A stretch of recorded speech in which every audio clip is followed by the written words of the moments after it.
Today we're going to talk about the main lesson Democrats can take from the passage of Trump's big, beautiful bill. And I've got two interviews. I speak with Congressman Jamie Raskin about what made the conservative holdouts fold, and Pod Save America's Tommy Vitor about the consequences for Republicans. I'm Brian Tyler Cohen, and you're watching No Lie. This whole episode with the big, beautiful bill these last few months has made me think about power, how the Democrats often refuse to wield it, and how the Republicans often refuse to limit their abuse of it.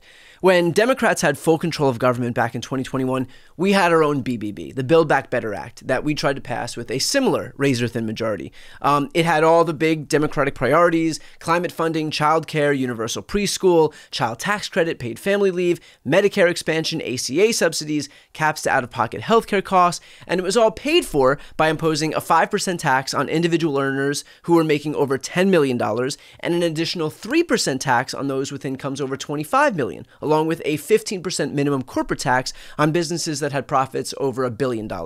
This was a grab bag of pie-in-the-sky Democratic priorities. But ultimately, we couldn't get Joe Manchin on board, and the bill stalled in the Senate, and it ultimately died. And along with it, Democrats' hopes of ushering through some massive legislative reform. Cut to present day, the Republicans introduced their own BBB, the Big Beautiful Bill.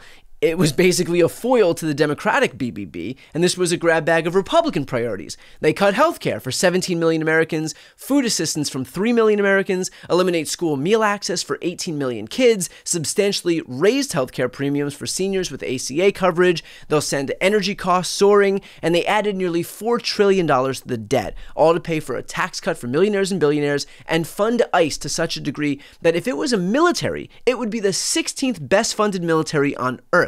More than Israel, Italy, and Brazil.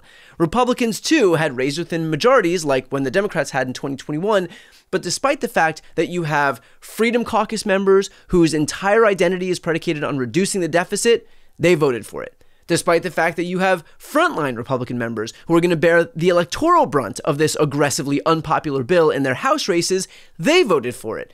And despite the fact that you have members who represent districts with insanely high proportions of constituents on Medicaid that will be decimated by this bill's cuts, they voted for it. Sure, there are a few defections, there always are, but they always manage to get enough votes to pass the bill, even if it's by a single vote.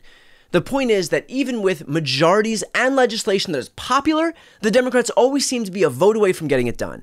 And yet the Republicans have legislation that quite literally could not be less popular. One poll, KFF, put this bill at net negative 29% support, and they always manage to get it passed. The unfortunate truth is that Republicans are much better at wielding power than the Democrats. The even more unfortunate truth is that the Republicans will also abuse that power, refuse to accept any limits to that power, and even see their power as completely unchecked and total. The reality is that if we want to be able to compete against modern-day Republicans, we have to be able to fight like them, because this is who our opposition is. And look, insofar as I have any influence at all, my entire goal for the next 15 months is to support Democrats who can fight. And they'll be on both ends of the ideological spectrum, because the often inconvenient reality is that part of being in a big tent party is that we have to accept that it is a big tent. AOC is not going to win in Jared Golden's district, and he's not going to win in hers. And that's okay. Not everything has to be a purity test. Not everything has to be an intra-party feud. Not everything has to devolve into progressive versus centrist. If we get to the point where, God willing, we can debate Medicare for all again, then let's have that fight. But right now, we should be focused solely on defeating Republicans, the party that just took healthcare away from 17 million Americans. Frankly, I legitimately do not care which end of the ideological spectrum you fall on. If you can fight back against these people, if you can use every lever at your disposal, if you can use your voice and rally thousands or tens of thousands of people, then I'll support you. I want AOC and Bernie tapping into the energy of the electorate. I want Marie Gluesenkamp-Perez and Jared Golden stealing seats away from Republicans in deeply red districts. That's not our weakness. That's our strength. It'll take a little bit more tolerance on our side to make it happen, but we have to make it happen, because the alternative, the other party, is a political party that has no long-standing principles other than a relentless, rabid pursuit of power, and worse, they understand that politics is a game of addition, not subtraction. That's where we need to get, and fast, because what they're doing with their power is killing people, killing this country, and killing our future. The pendulum is going to swing back. You're going to see that in Virginia and New Jersey this upcoming November, and then in midterms in 2026. Our job is to make sure that A, it swings back as far as humanly possible, and B, that when it does, we are prepared to take full advantage, that we're prepared to fight, and that we are prepared to wield power effectively enough that voters actually see the virtue in giving Democrats power again. Next up are my interviews with Tommy Vitor and Jamie Raskin, but first, just a quick note on one video per week. This one, I have sponsors, so here's a quick note from some sponsors, and then previews of my interviews with Jamie Raskin and Tommy Vitor. No Lie is brought to you by Strawberry.me. We spend, about a third of our waking hours working, and yet so many people feel stuck in jobs that they've outgrown or never really wanted in the first place. And look, I've heard it all. What if the next move is even worse? I've already put years into this place. I can't afford to take a wrong step. Who am I without this title? Isn't everybody kind of miserable at work? And look, those feelings are real, but they're also why so many people stay stuck. That's where today's sponsor, Strawberry.me, comes in. They connect you with a certified career coach who helps you go from where you are to where you actually want to be. Whether you're looking for a change or feeling stuck or facing a big decision or just seeking professional growth. It's like therapy for your career. A coach helps you cut through the noise, define your next move, and turn vague goals into a real-world plan with the kind of accountability that keeps you moving forward. Plus, their coaches are thoroughly vetted and assessed for their qualifications and expertise and come from a wide range of backgrounds, experiences, and specializations. So don't leave your career to chance. Take action, own your future with a coach in your corner. Go to strawberry.me/BTC to claim your $50 credit and get started. That's strawberry.me/BTC. Stop settling, start building the career you actually want. No Lie is brought to you by Armor Colostrum. We live in an environment that our biology was never designed for. EMFs, artificial light, seed oils, microplastics, endocrine disruptors, chronic stress, these modern assaults disrupt cellular signaling, negatively impacting gut health and accelerating aging. Armor Colostrum revives cellular signaling, bolstering our health from within to defend against everyday threats. Colostrum is nature's first whole food with over 400 bioactive nutrients that work at the cellular level to reactivate your body's innate capacity to regenerate and thrive. Ready to reclaim your health? Probiotics and other supplements are touted as gut health solution, but most products on the market are dead before they even reach your gut. Armor Colostrum naturally fortifies your entire gut wall system and optimizes your whole body microbiome, which helps guard against irritants that can trigger digestive issues and compromise your immune system. Research has shown that colostrum also helps enhance nutrient absorption. Let Armor Colostrum help you reach your goals by promoting lean muscle building and fueling better performance and faster recovery. Colostrum bioactives have also been shown to reactivate hair follicle stem cells and activate collagen production, promoting hair growth and enhancing skin radiance. We've worked out a special offer for my audience. Receive 30% off your first subscription order. Go to armra.com/BTC or enter BTC to get 30% off your first subscription order. That's armra.com/BTC. I'm so sorry to have to drag you into the usual bullshit that Donald Trump mires himself in, but I'm going to put the post from Truth Social on the screen. Representative Jamie Raskin, a third-rate Democrat politician, has no idea what is in our fantastic tax cut bill, nor would he understand it if he did. This dope has been consistently losing to me for years, and I love watching his ugly face as he is forced to consistently concede defeat to Trump, and tonight should be another of those nights. Raskin is a bad politician and a total loser. Congressman, your reaction to that screed? Well, first of all, what set him off, Brian, was that I said he clearly didn't know what was in his own bill. And the reason I said that was because when the Republicans went over to the White House, he lectured them on how they should never touch Medicaid or Medicare. And there were Republicans in the audience who had to say to him, Mr. President, you understand that we're slashing nearly $1 trillion from Medicaid, right? And so I said, not in any kind of accusatory way, but just as a matter of fact, that he doesn't know what's in the bill, and yet all the Republicans are following him. So who's actually calling the shots here?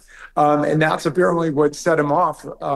Is some of the parts of that are truly comedic. I mean, when he calls me a loser, first of all, I hate to bring it up, but I've never lost an election. He lost the popular vote in 2 presidential elections. He's the only president who's ever been in that situation. And he was so incensed about losing the election to Joe Biden in 2020 by more than 7 million votes that he incited a violent insurrection against the Congress and the Constitution and his own vice president, Mike Pence, if you remember him. I mean, that's what a loser does, right? That's what a sore loser does.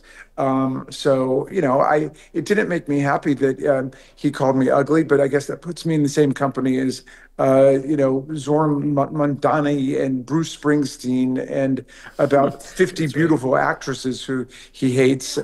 But he doesn't understand that, first of all, grown-ups really don't call other people ugly based on their appearances. His big, beautiful bill is terribly ugly. And I think he's upset that people have been calling it ugly all week. And it's ugly because it's stealing 17 million people's health insurance right out from beneath them and attacking the lunch money, the nutritional benefits of tens of millions of Americans. That's truly ugly. That's what we've got to be focused on here. Already, we have seen, even before the passage of this bill, for example, one community healthcare center in southwest Nebraska shut down. The CEO of that hospital, community hospital, came out and said, unfortunately, the current financial environment, driven by anticipated federal budget cuts to Medicaid, has made it impossible for us to continue operating all of our services. And so we're already seeing an instance where one hospital is shutting down just in anticipation of this bill. And so in terms of the broader consequences, is this a situation where you think that Republicans are going to be able to skate by in very much the same way that they've been able to skate by with unpopular legislation in the past because of how quickly the news cycle is, because of how they can obfuscate the reality surrounding it? Or do you think it's going to be impossible for them to escape the reality of this thing? I mean, I think it's our job to make sure they cannot. I mean, I was pretty frustrated yesterday to see how much like the cable news channels were focused on the Diddy trial and then this murder case in Idaho. There was not a ton of coverage of the big, beautiful bill going through Congress yesterday. And so that's where I think like independent media outlets like you and like us over at Pod Save America are going to be critical. And also just the Democratic Party, like talking about this every single day until the midterm elections. Because to your point, I mean, that example you just raised, the Kaiser Family Foundation did a bunch of polling on the bill, and support for it dropped to 21% when voters were informed that it could decrease funding for local hospitals and lead to them shutting down. So if people hear that story, this is politically devastating, and that could get us beyond just sort of the 35 core targets that DCCC currently has. Yeah. Hopefully we can expand that. Do you think that we're in a political environment where we do have short attention spans and we do have short memories.